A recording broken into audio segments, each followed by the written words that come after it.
sommes en plein dans une unité agro-industrielle. Nous faisons du café. Donc là, c'est le torréfacteur.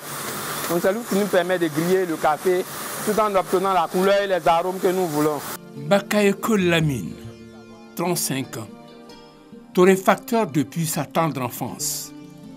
Révélé à la nation par la CGEC Académie édition 2015, Bakayoko Lamine fait son petit bonhomme de chemin après une solide formation. Je suis ingénieur de formation, ingénieur agroéconomiste, donc diplômé de l'INP de Yamoussoukro. Donc déjà on a des modules de machinisme agricole, de transformation. Mais après, le principal souci c'est que importer avec la taxe douanière était trop élevée. Donc il fallait essayer de tenter le coup d'un concessionnaire local. On a été le cobaye quoi. Donc il a appris de nous, nous aussi on a appris des erreurs. Donc on l'a amélioré ensemble pour que ça donne la cadence qu'on voulait. Bon, maintenant on arrive à produire de façon continue et puis les pannes ont vraiment chuté. 2015-2018, soit 3 ans après, ce jeune industriel peine à décoller. Malgré tout, il a foi en ce secteur difficile. Et pour cause. C'est quand on exporte nos matières premières, on n'exporte pas que la matière première, c'est le développement même on exporte. Parce qu'on exporte la possibilité d'employer des gens. C'est lui qui a importé chez lui, c'est lui qui va construire son usine, c'est lui qui va employer ses compatriotes, c'est lui qui va créer de la valeur ajoutée. Donc l'exportation de la matière première, en un mot, c'est l'exportation du développement. Donc si on veut se développer, l'industrialisation, c'est le cap qu'il faut franchir.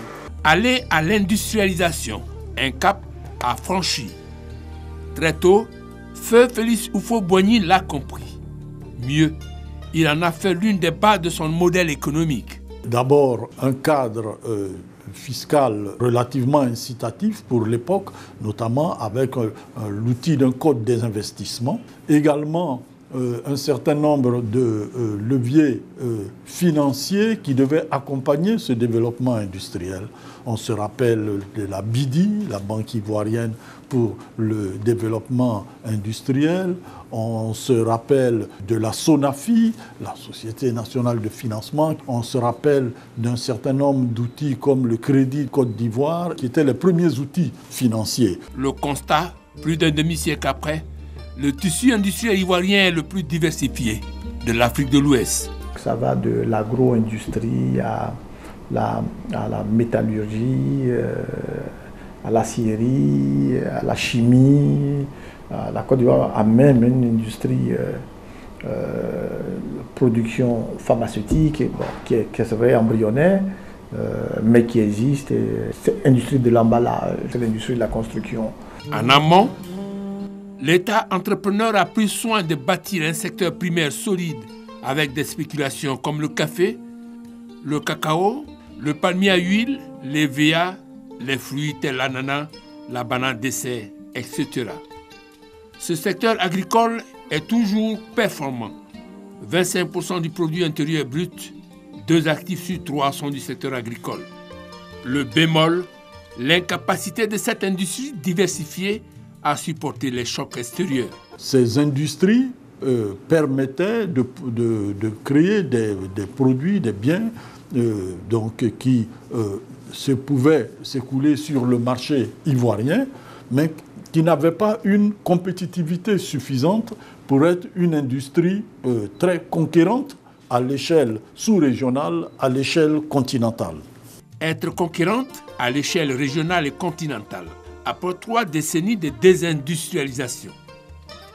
Voilà les nouveaux défis de l'industrie ivoirienne. Comment s'y prendre? Pour cet économiste, la contribution de l'État est capitale. Tous les pays africains visent aujourd'hui l'émergence. Or, il ne peut pas avoir une véritable émergence sans industrialisation. Selon l'histoire économique, tous les pays aujourd'hui en voie d'industrialisation ou industrialisés, au début de leur processus, l'État était au début. Donc, ce n'est que l'État qui peut impulser à court et moyen terme l'industrie manufacturière. De plus, des obstacles doivent être levés pour booster l'activité industrielle. Le problème des investissements industriels, ce sont des investissements qui sont en réalité lourds. Et dans nos pays, l'un des tout premiers problèmes, c'est l'accès aux ressources financières. Les entreprises elles-mêmes n'ont pas encore intégré la possibilité de recourir au marché des capitaux. On a encore une culture très patrimonialiste, des choses qui fait qu'on veut être l'entrepreneur qui a 80% du capital de son entreprise, alors qu'on aurait pu juste céder une partie à d'autres personnes ou d'autres détenteurs de capitaux qui rentreront, c'est vrai, autour de table, au conseil d'administration et autres, mais dont c'est-à-dire l'apport peut aider à faire grandir. La jeune pousse révélée par la CGECI Academy édition 2015 a sa petite idée des conditions d'une relance du secteur industriel ivoirien. Les grandes spéculations de la Côte d'Ivoire, le café, le cacao, le cajou, l'EVA, il n'y a aucun module de formation dans nos écoles pour ces spéculations-là. Il ne faut pas transformer pour transformer, il faut bien entendu encourager la consommation. Il faut faciliter l'accès à certains marchés pour les produits locaux et autres. C'est difficile parce qu'on est dans un marché super libéral, mais si on a l'accès déjà à certains marchés, en termes de rapport qualité-prix, je pense que les pouvoirs d'achat de nos condisciples sont adaptés aux produits que nous on propose. Quand on sait que la ZLECA, zone de libre-échange continentale, est en construction avec ses opportunités mais aussi ses menaces, le temps nous est compté. Il faut donc faire vite et bien, comme dit l'artiste. Voilà qui explique toute la pertinence du thème de la CGECI Academy 2018. Cap sur l'industrialisation, des défis pour tous.